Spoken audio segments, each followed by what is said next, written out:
Tēnā koutou katoa. He mihi mahana, he mihi aroha, kia koutou katoa ngā iwi take o te ao, ngā tuakana, ngā teina, ngā tungane, ngā tuahine. He mihi aroha kia koutou katoa. He uri tēnei no te tai tukarau o Aotearoa nei. E te tau tōku pāpā no Ngāti Kau ki Whangaroa, e te tau tōku māma no Hokianga Hakapau Karakia. I give greetings to you all, my Indigenous brothers and sisters of the world. I hail from the far north of New Zealand, on my father's side from the east coast, Whangaroa, and on my mother's side from the west coast, Hokianga. It's wonderful to be here with you today. So it's my opportunity to present to you all about Māori women's development, and more particularly how we ensure that we can help our women, our Indigenous women, raise finance for businesses. In actual fact, our primary mission is to ensure that Wākene Māori, Indigenous women of New Zealand, can have equitable access to finance. And in doing so, we know that they have a better chance of participating equitably, socially, and environmentally, and economically. And everything we do is around empowering our women. I want to go through our background story because we have been around for a while. In actual fact, we were established by the Māori Women's Welfare League in 1987. And then in 1997, we became an incorporated trust, or the Māori Women's Development Inc. It wasn't until 2012, though, that we became really focused in more depth around pastoral care. And then in around about 2010 onwards, we also started focusing on youth development around the economic arena. But really everything we do is around training and empowering our women. So our primary focus is around our loans. We are a second chance lender, which means that we don't lend unless you've been declined by a commercial bank. Also, we can lend a minimum of 10,000 New Zealand dollars and a maximum of $50,000. In actual fact, our interest rate is very low at 3% over 5 years. We do require a business plan, and I'll go through a little bit later, and as well as security, because this is not a grant, it is a loan. It is about ensuring our women can participate equitably in the finance industry. So here are the domains or the features that we ensure that our women focus on. Obviously, we want to ensure that they do have a business plan, but a plan that is very succinct and precise. We want to also ensure that it's in their words. We frown upon businesses who come to us where someone else has written it, because we want to know that our women understand every aspect of their businesses. Of course, we want to know where they're from, particularly from a tribal perspective.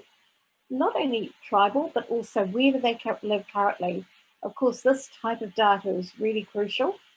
Also, we want to know that they've done their SWOT analysis, their strengths, weaknesses, opportunities, and threats. Really making sure that they've planned for everything. And more importantly, what are they doing with the money? Is this money ensuring that they can start their business, or that they can actually expand their businesses as well? So we want to make sure that the money is being put to good use. The most important thing around a business plan is that it is succinct. You know, we do not want a 100-page thesis. We want it to be really precise and short, basically.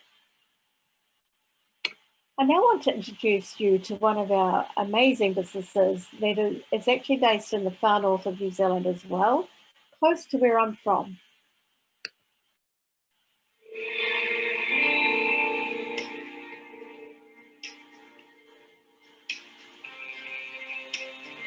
Ko taratara te maunga, ko Whangaroa te moana, ko Kaia te awa, ko Ngāpui te iwi, ko Lanai ahau. I am from Tai Tukurau Honey Limited.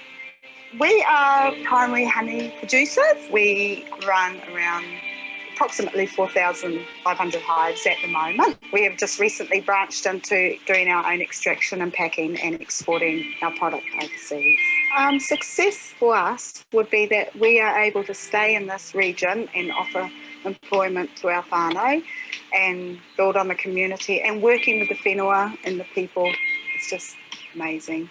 Challenges within our business, one of the main ones would be the financial situation of the business at times. Basically, there's been times when we're up till midnight communicating with honey buyers and exporters, just organising sales and making sure that there's money there to keep the business flowing smoothly. Balancing my professional life and personal life has been a challenge. It's just that at the early stages of starting a business up, it just takes all your time, 24/7 basically. Team building is a critical part of our business. Our crew, our employees, our whole team works really, really hard. So as soon as there's a little bit of downtime, it's like we get together and we enjoy each other's company outside of work. In regards to accelerating the business, I think for us it's been really important to build relationships with people within the industry and to take up any opportunity of training or education that's out there, not only for Rob and I as business owners, but also as our beekeepers, keeping them up to date with what's going on in the industry. I believe what we have to offer is unique in the way that we have control of our product from land to brand. So we not only do the beekeeping, but we also do the extraction of our honey and the packing and then export it ourselves overseas. So in the early stages of our business, we approached Māori Women's Development for financial support. We were struggling along to get resources. Ever so grateful they came on board and believed in us and supported us during that time of hardship. To other waihingi Māori that are looking at starting business, I'd say be prepared what you're looking at doing, look into it well, get to know people in that industry and get support. And we're more than willing for anyone to come along and we'll guide them through some of these options that are out there. I'd just like to say thank you to Māori Women's Development for their support. We're ever so grateful. They've been awesome. And I know they're just a phone call away if I ever need support or advice, guidance somewhere. So thank you very much.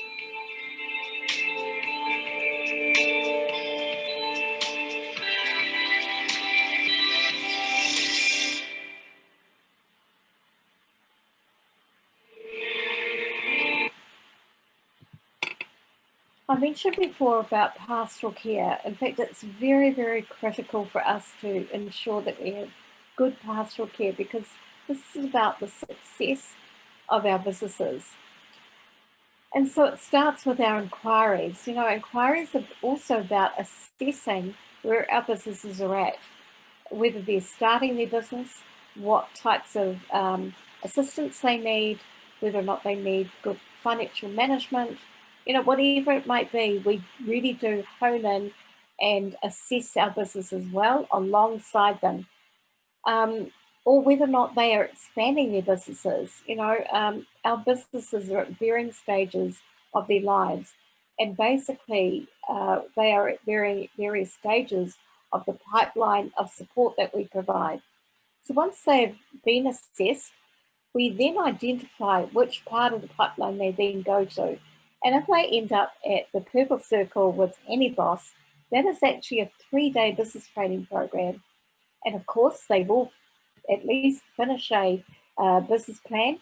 However, this training program is very holistic because the premise of it, or the foundation of the program, has life coaching in it. Why? Because this is about the person, not just the plan. Unless that person is being supported every step of the way, particularly around their attitudes and behaviours towards different aspects of the business plan, they will continue to struggle.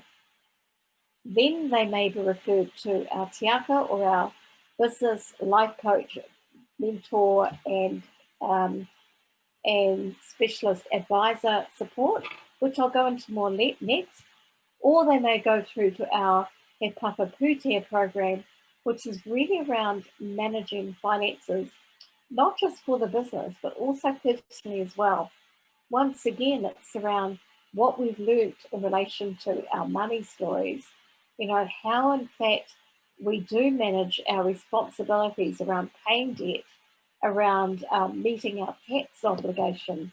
So all of these things are quite crucial within our pipeline. So now I go into our Te Aka mentor ecosystem. As I mentioned before, we have life coaches, whether it's wellness, life coaching or business wealth life coaching. We also have business strategists, human resource, retail support, and also our specialist advisors who are, obviously around accounting and also legal support, particularly around IP. We have a number of chartered accountants and also marketing as well. So we found during COVID that there were two key aspects of demand on us. Number one, life coaching, because of the stress that was involved in our businesses throughout that period, but also around businesses that were in tourism and retail. So many of those businesses were forced to pivot into different industries or just change their delivery altogether. Luckily, the Te Aka mentor service was crucial during this period, and many of our businesses were able to continue quite successfully. I now want to introduce you to another client, because this is getting into the diverse range of clients that we do have on hand.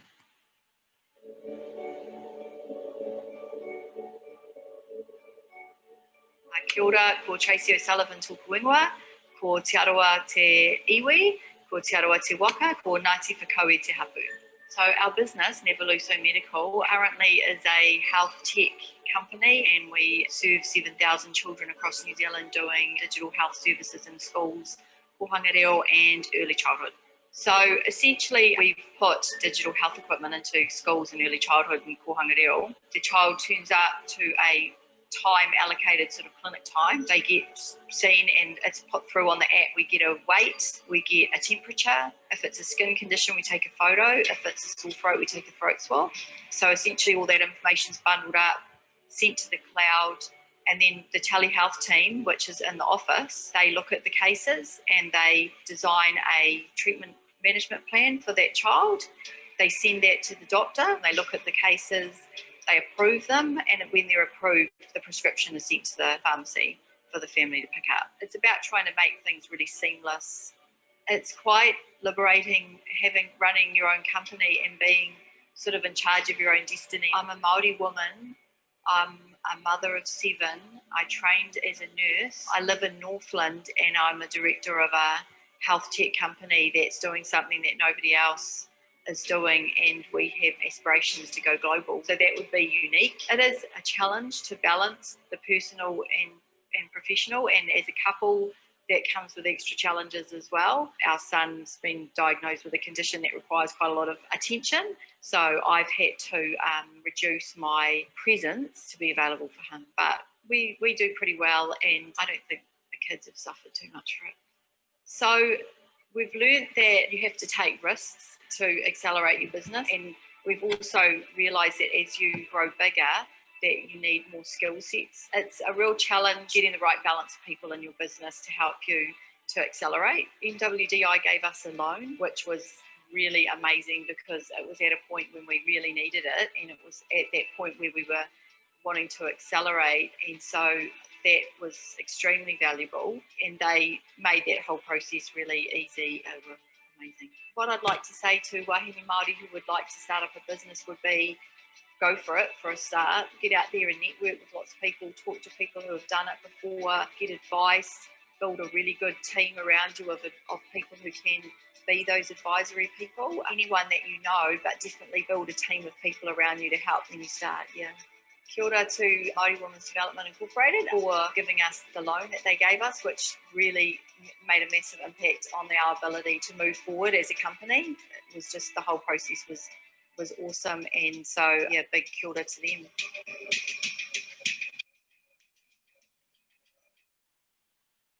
It's Now I'll go into some of the other industries that our women are engaged in.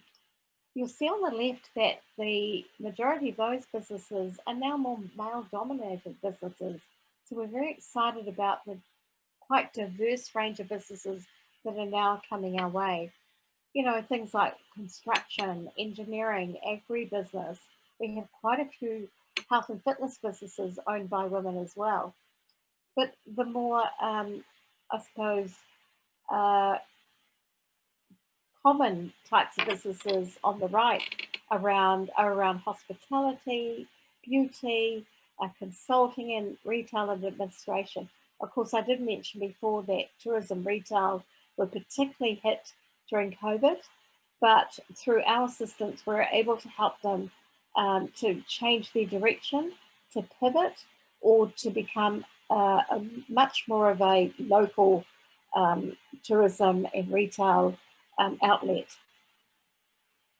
I also wanted to mention e-commerce. So, you know, when you raise finance for a business, I was also intrigued to find when I recently did some e-commerce training, to find that print on demand, if you're not sure on what that is, basically there's a company throughout the world, you know, there are companies throughout the world who actually hold stock, and they also do printing on the products for you.